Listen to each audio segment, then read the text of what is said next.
talking Chelsea earlier in the week, former Chelsea midfielder John Obi Mikel was on with Jim White and Simon Jordan, had this to say about Rafa Benitez. Probably from his time at Liverpool. Obviously, Liverpool was a big rivalry for us.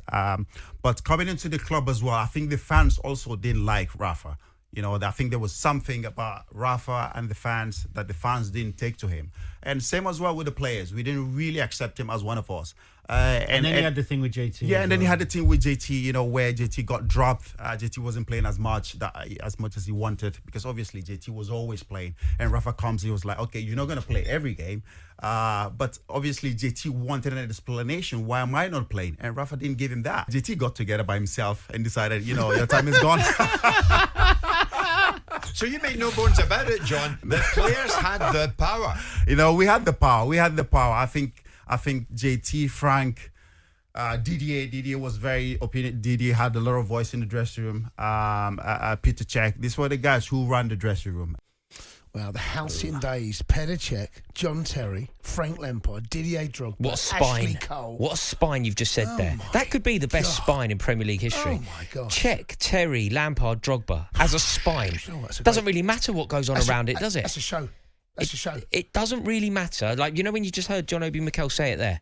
It actually doesn't matter who your right back is. It doesn't matter who's playing left wing. We had Ashley Cole. We did have Ashley Cole. Yeah, so we were all right. Yeah. But it actually doesn't matter. If your spine goes Cech, Terry, Lampard, Drogba, you're going to win stuff anyway. I mean, that right there was arguably you're absolutely right. It was what a sensational period it was to be a Chelsea fan as well. But talking about Rafa Benitez, Neil and I had a chat. So I remember the first game that Rafa played. Go on, you tell the story. And I'll it was an amazing. It was one of my proudest moments of being a Chelsea fan. We played Manchester City at home for Benitez's first game. And I have never known noise like it at Stamford Bridge. It was deafening, the vitriol. And do you know what I find very... Chelsea fans hated him, right? I mean, but it's interesting you say that, because John Obi Mikel said something there. He said Chelsea fans never took to him. And that isn't quite true. Chelsea fans didn't take to him. Benitez didn't like Chelsea. No. Benitez did not like... he wore a red tie. He wore a red tie on his opening day at Chelsea. That was a statement that he was making there. It was a mutual thing. He made a comment about Chelsea, didn't he? He made a few. Yes, he did. This is when it was Liverpool managed. But these managers... But here's the thing. So I done that game that you're just talking about, and I had my cans on doing the commentary with Chelsea TV, and I heard this noise. This was like... cacophony of hatred, It's like maybe 6 minutes before the game started. Of a boo, and I'm like, what's that? Yeah. Something's happened. Yeah. I had to take my headphones off to work out, and it's the boos as Benitez sat in the bench. It was amazing. And then amazing. I think his first away game was Brentford in the FA, or one of them, the FA Cup. We went away to Brentford, and to get to the dugout, you had to get to the dugout from the tunnel. Griffin Park. You had to cross the pitch. You had to walk across the pitch. And the way that it so happened is Benitez ended up walking across, sort of in isolation, with somebody, but not with the players or anything like that.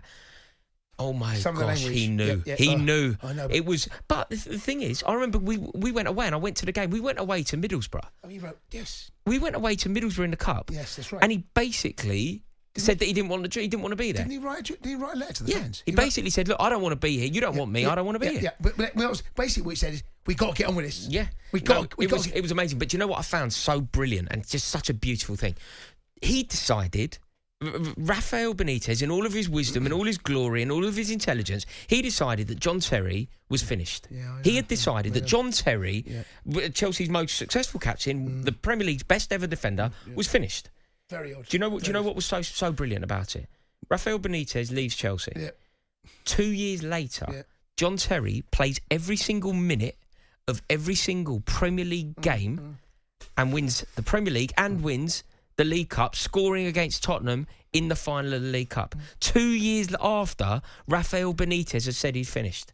I thought Rafael Benitez was meant to be the oracle. He's meant to know everything about football, right? He's written a geezer off who's gone on to captain Chelsea to a league title a decade after the first time he captained Chelsea to a league title, playing every minute of every game that season. It was a very strange appointment, and the owner at that time would have known it. He still employed Rafa Benitez. Actually, he did turn out he won the Europa League. But you see, that's what I find so. That's what when people say plastic about Chelsea fans, they'll go plastic. Like, hang on a minute, this is the very definition of not being plastic, isn't it? We had no love or affinity or admiration for Rafael Benitez before he was Chelsea manager.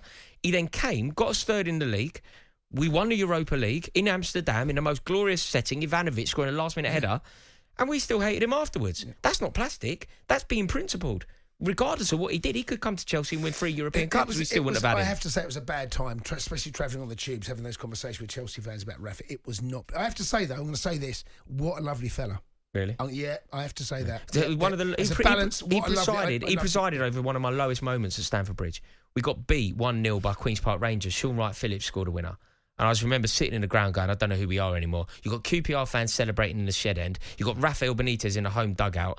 This is a nightmare. This was like one of the lowest I've ever felt at Stamford Bridge. Wasn't he manager when we got knocked by Swansea? That's when the league Cup. Yeah. Michu scored 2 at Stamford Bridge, and then we went away. When Hazard had the row with the ball boy. Yeah, the Chelsea fans. We all. Yeah.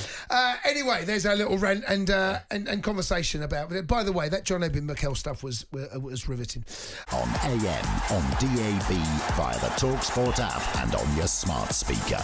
talkSPORT.